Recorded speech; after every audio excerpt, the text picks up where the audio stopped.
আমরা এই ফ্যামিলি কার্ডটি আপনাদের সামনে একটু তুলে ধরতে চাইছি আমাদের পরিকল্পনাগুলো, কারণ এখানে একজন সাংবাদিক উল্লেখ করেছেন যে 25 তারিখে যখন আমি এসেছি আমি একটি কথা বলেছিলাম মার্টিন লুথার কিং এর মতন আই হ্যাভ এ ড্রিম, যেমন বলেছিল 62 বছর আগে মার্টিন লুথার কিং। আমি বলেছিলাম আই হ্যাভ এ প্ল্যান। সেই প্ল্যানের মধ্যে একটি অংশ হচ্ছে বাংলাদেশের যে হাফ পপুলেশন নারী তাদেরকে ঘিরে, এবং সেটি হচ্ছে ফ্যামিলি কার্ড। ফ্যামিলি কার্ডের মাধ্যমে ইটস নট যে একটা ফ্যামিলি কার্ড যে নারী পাবে সেটি সে সারা জীবন পাবে। একজন গৃহিণী বা একজন হাউস ওয়াইফ যে পাবেন কার্ডটা সারা জীবনের জন্য না, আমরা 5 থেকে 7 বছর দেবো।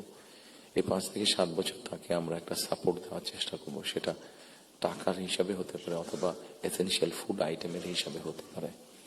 কারণ আমরা দেখেছি যে একজন নারী বা একজন স্ত্রীকে বা একজন গৃহিণীকে যদি একটি সাপোর্ট দেওয়া হয়, সেটি সে তার ফ্যামিলির জন্য সঠিকভাবে খরচ করে দেন একজন পুরুষ। এবং আমরা রিসার্চ দেখেছি যে যদি 5 থেকে 7 বছর দেওয়া যায় তাহলে সে যেই অর্থটা তার হাতে জমা হয় সে মূলত 3টি কাজে খরচ করে। প্রথমত তার ফ্যামিলির স্বাস্থ্যের পেছনে, দ্বিতীয়ত তার ফ্যামিলির ছেলে মেয়েদের শিক্ষার পিছনে, তৃতীয়ত সে যে অর্থটা জমা করতে পারে সেটি সে ছোট ছোট ভাবে ইনভেস্ট করে। খুব স্বাভাবিকভাবে এইভাবে যখন সে ইনভেস্ট করা ধরবে, স্বাভাবিকভাবে তার গ্রামের লোকাল ইকোনমিটা স্ট্রেংথেন হবে, তার উপজেলার ইকোনমিটা স্ট্রেংথেন হবে, তার জেলার ইকোনমিটা স্ট্রেংথেন হবে, তার পরিবারটা শিক্ষিত এবং তার পরিবারটা যদি হেলদি হয়, এভাবে পুরো গ্রামটা হবে, এভাবে পুরো উপজেলাটা হবে, এভাবে পুরো জেলাটা বিভাগ, একসময় গিয়ে দেশটা হবে। 4 কোটি ফ্যামিলির মধ্যে আপনারা বলতে পারেন একবারে কি দেওয়া সম্ভব কিনা? না, 4 কোটি ফ্যামিলির মধ্যে একবারে দেওয়া সম্ভব না। গ্র্যাজুয়ালি আমরা যাব, যারা প্রান্তিক, যারা যাদের যাদের নিডফুল আন্ডার প্রিভিলেজ তাদেরকে দিয়ে আমরা শুরু করব। এই কার্ডটি আমরা, আপনারা জিজ্ঞেস করতে পারেন হয়তো কার্ডটি কাদেরকে দেবেন।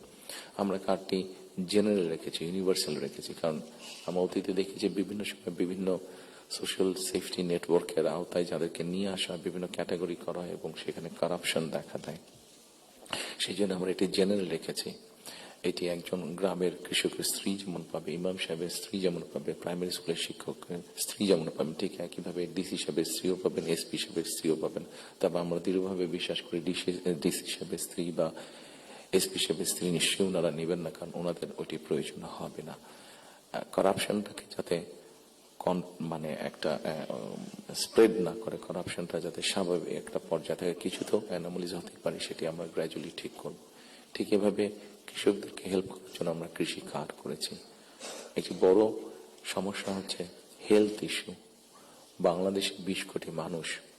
আমরা স্লোগান দিয়ে হয়তো বলতে পারি যে সকলের জন্য স্বাস্থ্যের ব্যবস্থা করব, আমরা সকলকে স্বাস্থ্য সুবিধা আমরা দিব।